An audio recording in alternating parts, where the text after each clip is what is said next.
Hello my dear friends, welcome back to Gyan Sagar. My self प्रेरणा दशांति। और आज हम लोग डिस्कस करेंगे क्या माइनर पेपर आपका 2 है, organic farming. Full form marks 75 है और आपका पासिंग मार्क्स 30 है। ठीक है, ये PYQ क्वेश्चन है ताकि आपको थोड़ा सा हेल्प मिलेगी कि क्वेश्चन कैसा पूछा जाता है और आपका पेपर कैसा आएगा। तो सब्जेक्टिव आएगा। ठीक है, तो ग्रुप ए में क्या आपका पूछा गया है देख सकते हैं आप लोग। तो धीरे धीरे बात करते हैं, इसके बाद हम लोग आंसर क्वेश्चन दोनों डिस्कस करेंगे। ठीक है, ये आपका 1 मार्क्स है। फिर आपका क्या आता है, ग्रुप बी आता है। ठीक है, देख सकते हैं। चलिए चलिए तो अब हम लोग क्वेश्चंस को डिस्कस करते हैं। ये आपका ग्रुप ए वाला है, क्वेश्चन 1 मार्क्स वाला। ठीक है, what are the main nutrients that a soil needs. मिट्टी की उर्वरता को बनाए रखने के लिए किन पोषक तत्वों की आवश्यकता होती है। किन पोषक तत्वों की आवश्यकता होती है भाई, कौन सी न्यूट्रिएंट्स की आवश्यकता होती है। तो हम लोग थोड़ा सा पहले जानते हैं कि क्या कि टोटल हमें ऐसे एज अ नॉर्मल क्या एक सॉइल को इतना एसेंशियल न्यूट्रिएंट्स चाहिए होता है। टोटल कितना 17। उसमें से मेन क्या होता है भाई, मुख्य रूप से क्या देखा जाता है कि क्या होते हैं, कुछ माइक्रो न्यूट्रिएंट्स होते हैं और कुछ मैक्रो न्यूट्रिएंट्स होते हैं। ठीक है, माइक्रो न्यूट्रिएंट्स होते हैं और कुछ मैक्रो न्यूट्रिएंट्स होते हैं। माइक्रो में क्या होता है, बहुत छोटे अमाउंट में चाहिए होता है, और मैक्रो में क्या होता है कि लार्ज अमाउंट में चाहिए होता है। तो इसी में हम लोग को क्या क्या चाहिए, नाइट्रोजन चाहिए, और क्या चाहिए, पोटास चाहिए जिसका रिप्रेजेंट करते हैं हम लोग के से, और एक क्या चाहिए हमें, तो फास्फोरस चाहिए। ओके, नाइट्रोजन, फास्फोरस और पोटास। तो ये है हमारा तीनों। ठीक है, इसका एक बार हम लोग आंसर पढ़ लेते हैं। ओके, चलिए। मिट्टी की उर्वरता बनाए रखने के लिए मुख्य रूप से नाइट्रोजन, फास्फोरस, ठीक है, और पोटास की आवश्यकता होती है। इसके अतिरिक्त कैल्शियम, मैग्नीशियम, सल्फर तथा सूक्ष्म पोषक तत्वों जैसे लोहा, जस्ता और बोरॉन भी आवश्यकता होता है, जो किस में आता है, द्वितीय में आता है, मतलब सेकेंडरी में आता है। ओके, प्राइमरी में हम लोग क्या देखेंगे, पोटास देखेंगे, नाइट्रोजन देखेंगे और फास्फोरस देखेंगे। दूसरा क्वेश्चन हमारा क्या है, what fertiliser product should be use to improve crop building. ठीक है, फसल की अच्छी उपज के लिए किन किन प्रकार के उर्वरकों का प्रयोग किया जाता है। तो किन किन प्रकार का हम लोग मेनली जानेंगे क्या, कि हम लोग ऑर्गेनिक का ज़्यादा इस्तेमाल करना अच्छा समझते हैं। ठीक है, इनऑर्गेनिक का भी करता है, लेकिन अधिकतर हम लोग किसका अच्छा समझते हैं प्रयोग करना, ऑर्गेनिक का। ओके, ऑर्गेनिक फर्टिलाइजर, जिसका ये एग्जाम्पल क्या हो जाएगा, गोबर गैस हो जाएगा। ठीक है, चलिए आंसर देखते हैं। फसल की अच्छी उपज के लिए जैविक खाद जिसमें क्या आ जाएगा, गोबर खाद, कंपोस्ट। ठीक है, गोबर, कंपोस्ट, हरी खाद, वर्मी कंपोस्ट हम लोग को पता है कि क्या है, ऑर्गेनिक फर्टिलाइजर है, जो कि हम लोग क्या केचुओं की मदद से करते हैं। ठीक है, तथा जैव उर्वरक जैसे राइजोबियम और एजेटोबैक्टर का प्रयोग किया जाता है, जिससे मिट्टी की उर्वरता बनी रहती है, मिट्टी की फर्टिलिटी क्या होती है, मेंटेन रहती है। ओके, और हम लोग मिट्टी का फर्टिलिटी भी कैसे मेंटेन रख सकते हैं, अलग अलग तरह की कृषि करके, इससे भी हमारी मिट्टी की फर्टिलिटी बनी रहती है। ठीक है, तो चलिए, व्हाट इज़ एलोपैथी। ठीक है, व्हाट इज़ एलोपैथी। तो एलोपैथी की परिभाषा लिखे, तो एलोपैथी चिकित्सा का, इसमें देखिए चिकित्सा का कैसे दे दिया है। ठीक है, ऑर्गेनिक फार्मिंग के अकॉर्डिंग क्या होता है, तो एलोपैथी एक प्रोसेस है। ठीक है, एलोपैथी क्या है, एक प्रोसेस है, एक प्रक्रिया है। ठीक है, एक प्रक्रिया है जिससे क्या निकलता है, बायोकेमिकल सब्सटेंस रिलीज होता है। ठीक है, बायोकेमिकल सब्सटेंस यानी रसायन निकलता है। तो इसका, और इस रसायन का क्या नाम होता है, तो एलिलो एलिलोकेमिकल। ठीक है, एलिलोकेमिकल। और इससे क्या होता है, जो दूसरे प्लांट्स होते हैं उसकी ग्रोथ होती है, जिससे हमें नेचुरल ग्रोथ रेगुलेटर के भी नाम से जानते हैं। ओके, चलिए, D number, what are properties of clay soil. ठीक है, क्या क्या क्ले सॉइल का प्रॉपर्टी होता है। तो क्ले सॉइल हम लोग किसका देखेंगे, क्ले सॉइल जिसमें हम लोग जो मुख्य रूप से देखेंगे, तो जिसमें धान की खेती करते हैं, उसमें क्या होता है, आप लोग देखते हैं, ये क्या होता है, चिपचिपा होता है। मिट्टी कैसा होता है, चिपचिपा होता है। इसके जो पार्टिकल, इसके जो कण है, बहुत सूक्ष्म होते हैं, बहुत छोटे होते हैं। ठीक है, बहुत छोटे होते हैं और बारीक होते हैं, वो भी बोल सकते हैं। और इसमें क्या होता है कि पानी को एब्जॉर्ब करने की शक्ति होती है, इसीलिए आप देखिएगा कि जब सूख जाता है तो कैसे हो जाता है खेत, ऐसे ऐसे जब दरार टाइप में आ जाता है, देखते हैं फटा फटा लगता है कि नहीं आपको, कि दरार आ गया है। हाँ, तो उसी को, इसका प्रॉपर्टी है क्ले सॉइल का। तो इसका एक बार आंसर पढ़ लेते हैं हम लोग। चिकनी मिट्टी का कण बहुत बारीक होता है, बहुत छोटे पार्टिकल होते हैं, इसमें जल धारण क्षमता अधिक होती है, इसको जल को कैप्चर करने की क्षमता क्या होती है, होल्ड करने की शक्ति ज़्यादा होती है, ठीक है, होल्ड करने की शक्ति जल को ज़्यादा होती है, तथा जल निकास कम होता है। यह मिट्टी पोषक तत्वों से भरपूर होती है, इसमें क्या बहुत सारे न्यूट्रिएंट्स पाए जाते हैं। धान जैसी फसलों के लिए उपयुक्त मानी जाती है, और धान के लिए इसको क्या माना जाता है, बेस्ट माना जाता है, जो कि सूखने पे क्या आ जाती है, दरार आ जाती है, ठीक है। चलिए, what is crop rotation and why it is important in farming. फसल चक्र किसे कहता है, इसके महत्व क्या है, तो फसल चक्र क्या है भाई, तो फसल चक्र क्या है इसको देखिए हम लोग। फसल चक्र वह प्रणाली है जिसमें एक ही खेत में विभिन्न मौसमों में अलग अलग फसलें उगाई जाती है। अब अगर आप एक ही फसल हमेशा उगा रहे हैं तो उस सॉइल की क्या होगी, फर्टिलिटी कम हो जाएगी। उस फर्टिलिटी को भी मेंटेन करने के लिए हम लोग क्या करते हैं कि एक ही खेत में क्या करते हैं, अलग अलग मौसम में अलग अलग खेती करते हैं। इससे क्या होती है, सॉइल की फर्टिलिटी बनी रहती है, ठीक है। जैसे देखिए, विभिन्न मौसमों में अलग अलग फसलें उगाई जाती हैं, इससे मिट्टी की उर्वरता बनी रहती है, कीट रोग नियंत्रित होते हैं और फसल उत्पादन में वृद्धि होता है, और ठीक है, प्रोडक्टिविटी भी हाई होता है। ओके, क्रॉप रोटेशन समझ में आ गया होगा। चलिए, what are the principle of organic farming. क्या प्रिंसिपल है, क्या सिद्धांत है जैविक खेती का, ठीक है। तो देखिए, जैविक खेती एक ऐसी कृषि प्रणाली है जो प्राकृतिक संसाधनों के संरक्षण और पर्यावरण संतुलन पर आधारित है, ठीक है। पर्यावरण, इन्वायरमेंटल बैलेंस और क्या करने के लिए, नेचुरल रिसोर्सेज पे क्या है, आधारित है, ठीक है। जैविक खेती के मुख्य सिद्धांत देखिए क्या है। सबसे पहले क्या है, स्वस्थ मिट्टी की संरक्षण। कैसे बोल सकते हैं हम भाई स्वस्थ मिट्टी की संरक्षण, तो देखिए, जैविक खेती का मुख्य उद्देश्य मिट्टी की प्राकृतिक उर्वरता को बनाए रखना, जिसका नेचुरल टेंडेंसी उसको क्या करना, बनाए रखना, ठीक है, बिना उसमें इनऑर्गेनिक चीज़ मिलाए हुए। इसके लिए गोबर खाद, कंपोस्ट, हरी खाद और जैविक उर्वरकों का प्रयोग किया जाता है। उसके नेचुरल टेंडेंसी को बनाने के लिए हम लोग ऑर्गेनिक फर्टिलाइज़र यूज़ करते हैं, क्या क्या, गोबर खाद, कंपोस्ट, हरी खाद, जैविक उर्वरक, ठीक है। इससे क्या होता है, हमारी मिट्टी सुरक्षित रहती है। ओके, चलिए, प्राकृतिक संसाधनों का संतुलित उपयोग।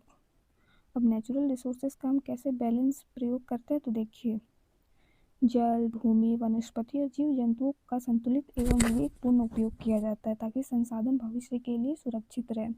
अब जो नॉन रिन्यूएबल है, चाहे जो भी है, आप क्या करेंगे, अब उसे आप यूज़ करते हैं तो क्या कर रहे हैं हम लोग, फ्यूचर के लिए गलत कर रहे हैं। जो हमारे आने वाली पीढ़ी है उसके लिए गलत कर रहे हैं। उनको देखते हुए हम क्या करते हैं, अपने जो प्राकृतिक संसाधन है, जो हमारा नेचुरल रिसोर्सेस है, जैसे जल, भूमि, वनस्पति, इसको क्या करते हैं, जितनी हमारी आवश्यकता है उतना ही यूज़ करते हैं ताकि हम लोग फ्यूचर के लिए इसको बचा सकें, ठीक है।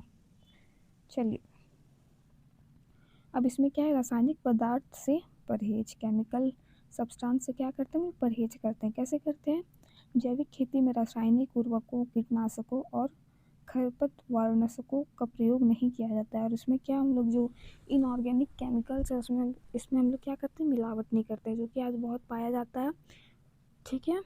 जिससे क्या होती है, बहुत सारी डिजीज़ भी हो रही है हम लोग को, इतने हरा सब्जी खाने के बाद भी वो विटामिन नहीं मिल पाते हैं ना।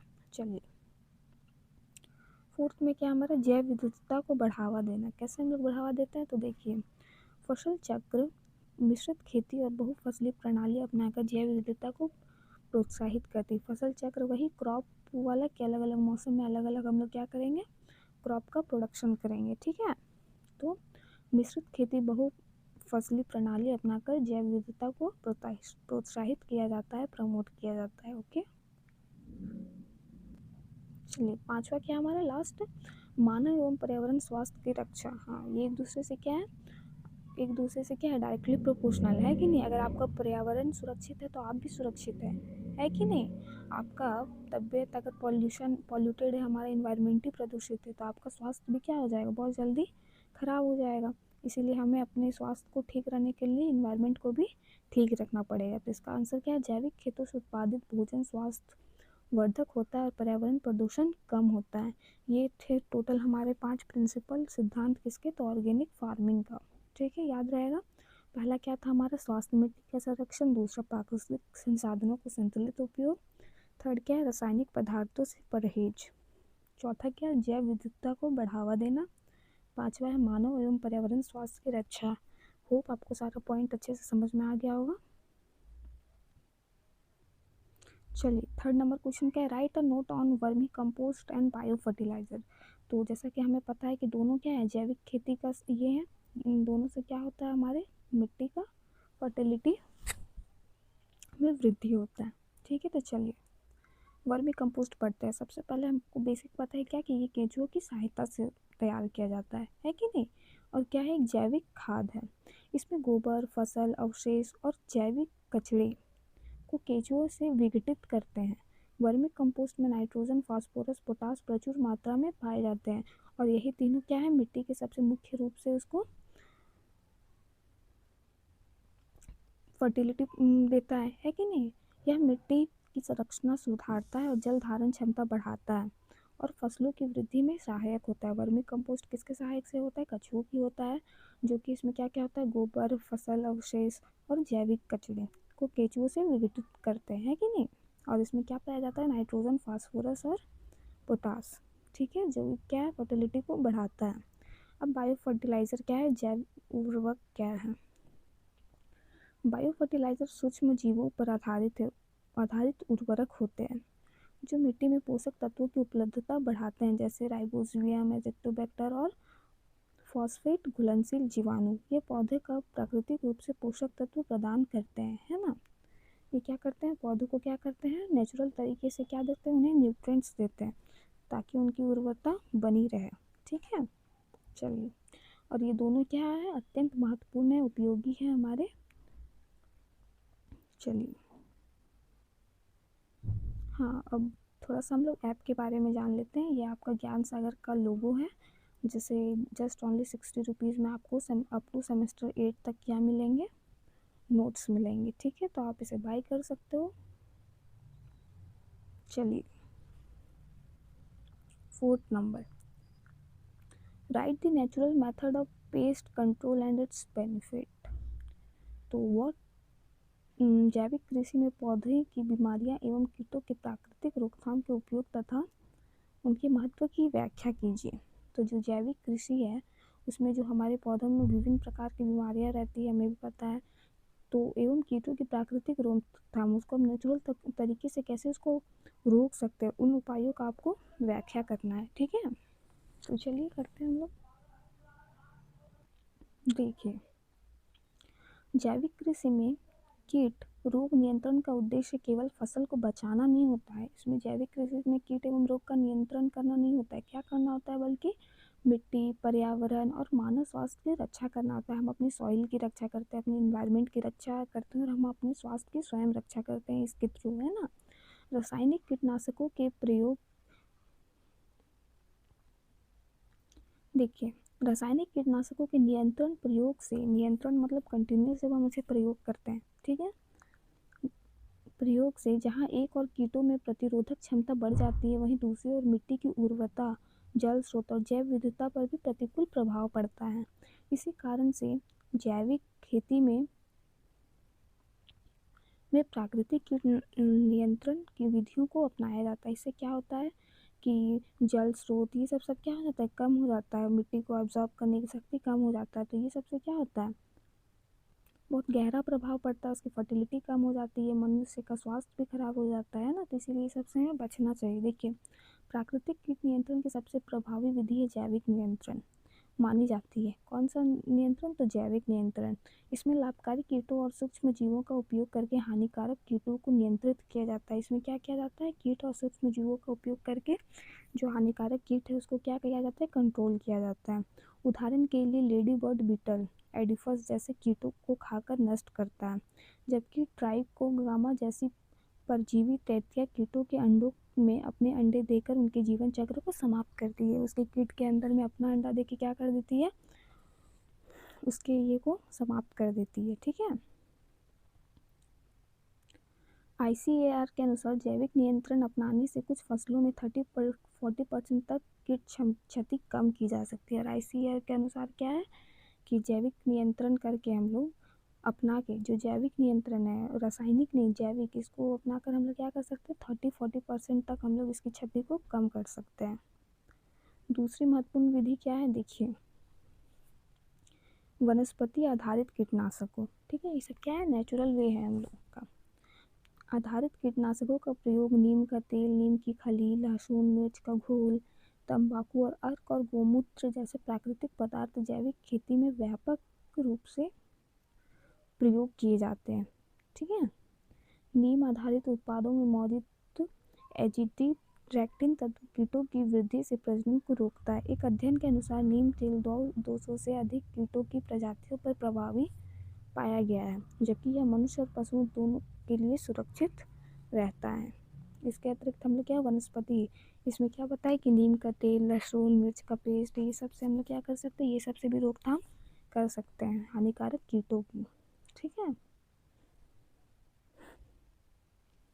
देखिए इसमें और एक आइडिया आपको क्या बताया, फसल चक्र और मिश्रित खेती। फसल चक्र वही क्रॉप रोटेशन और मिश्रित खेती, ये आइडिया अपना के भी हम लोग अपने मिट्टी की फर्टिलिटी को मेंटेन रख सकते हैं। कैसे रख सकते हैं तो देखिए, फसल चक्र और मिश्रित खेती भी प्राकृतिक कीट नियंत्रण में महत्वपूर्ण भूमिका निभाती है। जब एक ही खेत में बार बार एक ही फसल उगाई जाती है तो कीटों के अनुकूल वातावरण मिल जाता है, उसको क्या मिल जाता है फेवरेबल कंडीशन मिल जाता है, उससे क्या होता है और ज़्यादा वो पनपने लगते हैं। तो फसल चक्र अपनाने से कीटों के जीवन चक्र टूट जाता है। और जब हम मिक्स फसल करते हैं, मिक्स्ड खेती करते हैं, मिश्रित खेती करते हैं तो क्या होता है उनका जीवन का जो चक्र होता है वो टूट जाता है। इससे क्या होता है, उदाहरण स्वरूप दलहनी फसलों को अनाज फसलों के साथ बदल बदल कर उगाने से मिट्टी की उर्वरता बढ़ती है और कीट प्रकोप भी कम होता है। इसके यांत्रिक के अतिरिक्त क्या आपका यांत्रिक और भौतिक विधियाँ, ये कैसा विधि है भाई तो देखिए, जैसे हाथ से कीटों को हटाना, प्रकाश लाइट ट्रैप, ठीक है, फेरोमोन ट्रैप और पीले चिपचिपे कार्ड का प्रयोग। ये आपने एक लापता लेडीज मूवी में देखा होगा, जो लड़की एग्रीकल्चर करती है वो यही वाला करती है ना। ठीक है, चलिए, विशेष छोटे और सीमांत किसानों के लिए कम लागत वाली प्रभावी सिद्ध होती है, लेकिन एक एक करके उन्हें चुनना बहुत कठिन होता है। लेकिन ये जो छोटे और जो लिमिटेड होते हैं वो ये अपना सकते हैं ना।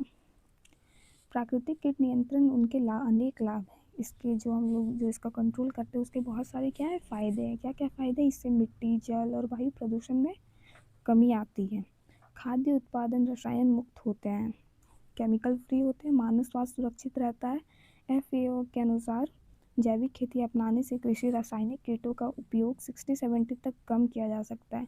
हम लोग ऑर्गेनिक फार्मिंग करके हम लोग क्या जो हमारा केमिकल कीटनाशक है उसका उपयोग 60 से 70 तक कम कर सकते हैं, है ना। साथ ही जैव विविधता को बढ़ावा मिलता है, कृषि प्रणाली अधिक टिकाऊ बनती है। ये हम लोग देखें क्या ऑर्गेनिक फार्मिंग का, ठीक है, ऑर्गेनिक तरीक़ों से हम कैसे इसको कंट्रोल कर सकते हैं। अब हमें इसका अपोजिट पढ़ना है कि हमें केमिकल फर्टिलाइज़र्स, ठीक है, केमिकल फर्टिलाइज़र्स से हमें क्या क्या हार्मफुल है हमें और क्रॉप्स को, ठीक है, तो एक्सप्लेन करना है आपको, तो चलिए इसको करते हैं। रासायनिक उर्वरकों केमिकल फर्टिलाइज़र का प्रयोग आधुनिक कृषि फसल उत्पादन बढ़ाने के उद्देश्य से किया जाता है, लेकिन इनका अत्यधिक और असंतुलित प्रयोग से दीर्घकाल फसलों में मिट्टी, पर्यावरण और मानव स्वास्थ्य के लिए गंभीर रूप से हानिकारक है ना। इसका इतना ज़्यादा हम लोग संतुलित मतलब क्या, एक सही तरीके से एक बैलेंस वे में हम लोग कर रहे हैं। जब असंतुलित जब कंटिन्यूस प्रयोग कर रहे हैं तो इससे क्या होता है, मिट्टी, पर्यावरण और स्वास्थ्य के लिए गंभीर रूप से हानिकारक साबित होता है। प्रारंभिक वर्षों में यह उर्वरक फसल की वृद्धि को तेज करते हैं। स्टार्टिंग के ईयर्स में क्या करते हैं, इसके फसल की वृद्धि को तेज करते हैं, प्रोडक्शन हाई रखते हैं, परंतु समय के साथ इनके नकारात्मक प्रभाव स्पष्ट रूप से दिखाई देने लगते हैं। और जब हम अनरिपीटेडली एक ही चीज़ करते हैं तो इसका क्या होता है, नेगेटिव थिंग्स हमें दिखने लगते हैं। चलिए, सबसे पहले रासायनिक उर्वरक मिट्टी की प्राकृतिक उर्वरता को नष्ट करते हैं। जो केमिकल फर्टिलाइजर्स क्या होते हैं, उसकी जो नेचुरल टेंडेंसी थी, ठीक है, प्राकृतिक नेचुरल फर्टिलाइजर्स को नष्ट करते हैं। इनके लगातार प्रयोग से मिट्टी में पाए जाने वाले लाभकारी सूक्ष्म जो हमारे लिए फेवरेबल होते हैं, वो जैसे कोई कोई बैक्टीरिया वो और फूफंद, ये सब क्या हो जाते हैं, नष्ट हो जाते हैं हमारे केमिकल फर्टिलाइजर्स से, जो प्राकृतिक रूप से पोषक तत्वों से घुलनशील बनते हैं, है ना। परिणाम स्वरूप मिट्टी बेजान हो जाती है। उनकी उसकी जल धारणा क्षमता कम हो जाती है, जो वो एब्जॉर्ब करने की शक्ति उसमें क्या हो जाती है, कम हो जाती है। एक अध्ययन के अनुसार लगातार रासायनिक उर्वरक प्रयोग से मिट्टी में जैविक कार्बन की मात्रा 30% से 40% तक घट जाती है। एक स्टडी से क्या पाया जाता है कि हम जब लगातार रासायनिक केमिकल फर्टिलाइजर्स का यूज़ करते हैं तो 30 से 40% उसकी कार्बन में उसमें कमी आ जाता है। ठीक है, दूसरा क्या है, तो रासायनिक उर्वरक फसल की गुणवत्ता को प्रभावित करते हैं। अधिक मात्रा में नाइट्रोजन देने वाले पौधे ऊपरी वृद्धि से तेज होती है, लेकिन जड़ें कमज़ोर हो जाती है। इससे फसल रोगों और कीटों के प्रति अधिक संवेदनशील बन जाती है। इसके अलावा अनाज, सब्जियों, फलों नाइट्रोजन और नाइट्रेट और अन्य रसायन में अवशेष रह जाता है, जो उपभोक्ताओं के स्वास्थ्य के लिए हानिकारक होता है। ठीक है, तीसरा क्या है यहाँ पे, रासायनिक उर्वरक से जल प्रदूषण होता है। वाटर क्या होता है, पॉल्यूट होता है। कैसे होता है, वर्षा और सिंचाई के साथ ये उर्वरक बाहर नदियों, तालाबों और भूजल में पहुंच जाता है। जो सिंचाई होता है उसे नदी बह कर क्या आता है, नदियों में जाता है, तालाबों में जाता है, और भूजल मतलब मिट्टी के अंदर ही खींच लेता है। इससे यूट्रोफिकेशन जैसा समस्या उत्पन्न होती है, जिसमें जल में शैवाल अत्यधिक बढ़ जाते हैं। अभी हम लोग को देखने को मिलता है, और ऑक्सीजन की कमी से मछलियाँ मरने लगती है। WHO के अनुसार, ठीक है, वर्ल्ड हेल्थ ऑर्गेनाइजेशन के अनुसार अधिक नाइट्रेट युक्त जल पीने से मानव में गंभीर स्वास्थ्य समस्या उत्पन्न हो सकती है। और वाटर पॉल्यूट अधिक अधिक अगर हम उसको पिएंगे, नाइट्रेट अगर पाया जाने लगता है तो उसको पीने से हमारे क्या होगी, गंभीर स्वास्थ्य समस्या, हेल्थ इशू होगी। ठीक है, उसके बाद क्या है, इसके अतिरिक्त रासायनिक उर्वरक का अधिक उपयोग किसानों की लागत बढ़ाता है। अगर हम रासायनिक उर्वरक को ये करेंगे तो उसके क्या है, उसका दाम भी तो ज़्यादा है, लागत भी ज़्यादा पड़ेगा, उन्हें उर्वरक पर निर्भर बना देते हैं। समय के साथ उत्पादन स्थिर या घटने लगता है, जिससे किसान आर्थिक संकट में फंस जाते हैं। स्टार्टिंग में आपको बहुत ज़्यादा मिल जाएगा, लेकिन धीरे धीरे क्या होगा, ग्राफ गिरते जाएगा, तो फिर आप क्या हो जाएंगे, फंस जाएंगे। ठीक है, इसीलिए हमें रासायनिक से हमें बचना चाहिए, और हमें क्या, ऑर्गेनिक फार्मिंग का यूज़ करना चाहिए। ओके, चलिए, right different methods of composting. ठीक है, इसका डिफरेंट मेथड लिखना है। कंपोस्ट खाद बनाने के लिए विभिन्न विधियों का चर्चा करेंगे। चलिए वर्णन करते हैं कैसे कैसे हम लोग बना सकते हैं। सबसे पहले हम समझेंगे कि क्या कंपोस्ट का क्या है। कंपोस्टिंग एक बायोलॉजिकल या बोल सकते हैं नेचुरल फेनोमेना है, प्रक्रिया है, प्रोसेस है। ठीक है, तो चलिए इसको पढ़ते हैं। कंपोस्टिंग एक प्राकृतिक प्रक्रिया है जिसके द्वारा जैविक अपशिष्ट पदार्थों को सड़ाकर पोषक तत्वों से भरपूर खाद में परिवर्तित किया जाता है। जो जैविक जो होते हैं वेस्ट मटेरियल्स होते हैं, हमें जो बच्चे उसको सड़ा गला कर क्या किया जाता है, एक पोषक तत्वों से भरपूर खाद बनाया जाता है। ठीक है, कन्वर्ट किया जाता है। जैविक खेती में कंपोस्ट खाद का विशेष महत्व है, क्योंकि यह मिट्टी की उर्वरता को बढ़ाने, संरचना सुधारने और फसल उत्पादन में सहायक होती है। कंपोस्ट बनाने की कई विधियाँ प्रचलित हैं, जिन्हें स्थानीय परिस्थिति और संसाधनों के अनुसार बनाया जाता है, अपनाया जाता है। तो सबसे पहले है पीट मेथड, गड्ढा मेथड। तो क्या है ये, इसमें खेत या बगीचे में गड्ढा खोदकर इसमें गोबर, फसल अवशेष, सूखी पत्तियाँ और घरेलू जैविक कचरा परत दर परत डाला जाता है। क्या करते हैं, आप ये अपने घर में भी देखे होंगे कि हम एक गड्ढा खोद देते हैं, उसके बाद उसमें सब कुछ जो गोबर उबर सब उसमें डालते जाते हैं, है कि नहीं। जो भी सड़े गले चीज़ होते हैं हमारे, उसमें हम डालते जाते हैं, जो जैविक होना चाहिए। ठीक है, फसलें, सूखी पत्तियाँ और घरेलू जैविक परत दर परत डाला जाता है। प्रत्येक परत में थोड़ी मिट्टी और पानी डालकर गड्ढे को ढक दिया जाता है। उसमें क्या करा जाता है, प्रत्येक लेयर में थोड़ा मिट्टी डाल देते हैं और पानी डालकर उसको छोड़ देते हैं। लगभग 3-4 महीनों में अच्छी गुणवत्ता वाली कंपोस्ट तैयार हो जाती है। और ये क्या है, पीट मेथड। गड्ढा खोद कर उसमें हम लोग क्या करते हैं, जितने भी हमारे अवशेष रहते हैं उनको डाल देते हैं, फिर उसमें थोड़ा मिट्टी, इसके परत में थोड़ा मिट्टी और पानी मिलाकर उसको छोड़ देते हैं ना, ढक दिया जाता है। चलिए, उसके बाद हीप मेथड है, जिसको हम लोग ढेर मेथड भी कहते हैं। तो क्या है भाई ये मेथड, तो इसमें खुले स्थान पर जैविक पदार्थों का ढेर लगाया जाता है, खुले स्थान में। ठीक है, यह विधि कम लागत वाली होती है, इसमें कोई खर्चा नहीं है। देखिए, और छोटे किसान के लिए उपयुक्त है। समय समय पर पानी डालने और पलटने से कंपोस्ट जल्दी तैयार होता है। तीसरा क्या है, सबसे लोकप्रिय इसे माना गया है, तो वर्मी कंपोस्टिंग। ठीक है, तो इसमें केंचुओं की सहायता से इसमें केंचुओं की सहायता से, जिसे किसान का क्या सबसे अच्छा दोस्त माना गया है, फ्रेंड माना गया है, तो चलिए, सहायता से जैविक अपशिष्ट से को विघटित किया जाता है। वर्मी कंपोस्ट में नाइट्रोजन, फास्फोरस और पोटास संतुलित मात्रा में पाए जाते हैं। वैज्ञानिक अध्ययनों के अनुसार वर्मी कंपोस्ट में फसल उत्पादन 20-25% तक वृद्धि हो सकती है। ये सबसे लोकप्रिय है, जो केंचुओं की मदद से होती है, अर्थवर्म। ठीक है, एक अन्य विधि क्या है हमारा, नार्डिक विधि। अब नार्डिक विधि क्या है, जिसमें ईंटों से बने टैंक में जैविक पदार्थ, गोबर, मिट्टी परत लगाई जाती है। यह विधि बड़े स्तर पर खाद्य उत्पादन की उपयोग करते हैं। जो बड़े किसान होते हैं उसके लिए ये उपयोगी होता है। इन सभी विधियों से तैयार कंपोस्ट मिट्टी के लिए लाभकारी होती है कि नहीं, और ये पर्यावरण के अनुकूल होता है, इसलिए हम लोग इसके कोई भी हानिकारक इसमें हम लोग को प्रभाव नहीं पड़ता है।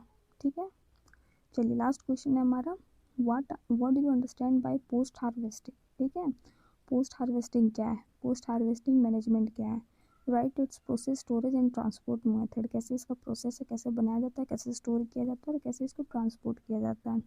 कटाई के बाद प्रबंधन से आप क्या समझते हैं, कृषि उपज को संभालने, भंडारण और परिवहन की प्रक्रिया का व्याख्या करते हैं। चलिए,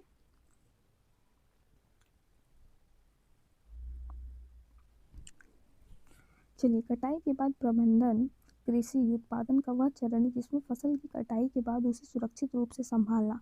कटाई के बाद क्या, सुरक्षित उसको सेफली उसको हम क्या करते हैं, संभालते हैं। गुणवत्ता बनाए रखने के लिए, उसका क्वालिटी मेंटेन करने के लिए बाजार तक पहुंचाना शामिल होता है। ठीक है, उससे अच्छे तरीके से संभालना, उसकी क्वालिटी को मेंटेन करना, और कब तक करना, जब तक वो बाजार ना पहुंच जाए। ठीक है, यह कृषि का अत्यंत महत्वपूर्ण भाग है, क्योंकि कटाई के बाद होने वाला नुकसान सीधे किसानों की आय को प्रभावित करता है। FAO के अनुसार भारत में 20-30% कृषि उपज कटाई के बाद नष्ट हो जाती है कि नहीं, इसीलिए ये बहुत क्या होता है, एक कठिन ये है किसानों के लिए, ताकि क्या हो जाए कि अच्छे से ये काम हो जाए, ताकि उनकी आय में कोई फ़र्क ना पड़े और नुकसान ना हो।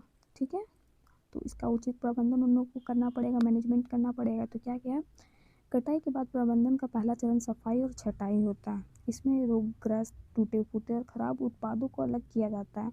टूटे फूटे मतलब चावल की खेती कीजिए तो टूटा फूटा है तो उसको क्या करेंगे, निकालेंगे, जो उसमें काला है उसको क्या करेंगे, निकालेंगे, है ना। इसके बाद उपज को सुखाएंगे ताकि उसमें नमी की मात्रा कम हो, और क्या करेंगे, उसकी नमी को कम करेंगे, नहीं कम करने से वो जल्दी वो सड़ने की उसका चांस रहेगा। और भंडारण के दौरान फफूंद या कीट ना लगे। ठीक है, भंडारण की प्रक्रिया अत्यंत महत्वपूर्ण है। अनाज को कठोर गोदाम या साइलों में रखा जाता है, जहां नमी और कीटों की से सुरक्षा की जाती है। फल सब्जियों के लिए कोल्ड स्टोरेज का प्रयोग किया जाता है। फल और सब्जी के लिए हम लोग क्या, किसान क्या प्रयोग करते हैं, कोल्ड स्टोरेज, जिससे उसकी ताजगी बनी रहती है। जैविक खेतों में रासायनिक संरक्षण नहीं डाले जाते हैं, इसलिए स्वच्छता और तापमान नियंत्रण आवश्यक होता है। परिवहन के दौरान उपज को सुरक्षित रखने के लिए उचित पैकेजिंग की जाती है। टोकरियां, बोरियां, कैटर्स का प्रयोग किया जाता है और सारी परिवहन व्यवस्था उपज बाजार तक सुरक्षित पहुंचाती है। किसानों को बेहतर मूल्य प्राप्त होता था। कटाई के बाद कृषि उत्पादन को लाभकारी बनाने की कुंजी से खाद्य सुरक्षा तथा किसानों की दोनों वृद्धि होती है। ठीक है, थैंक यू फॉर वॉचिंग। ये लास्ट, इससे और भी वीडियो आएगा जब एग्ज़ाम होने को रहेगा, तब हम लोग इससे क्या करेंगे, इसका इंपॉर्टेंट क्वेश्चन भी लेके आएंगे। ये क्या था, इसका PYQ था, और आप लोग को भी पता है कि PYQ कितना हेल्प करता है। ठीक है, thank you for watching, have a nice day.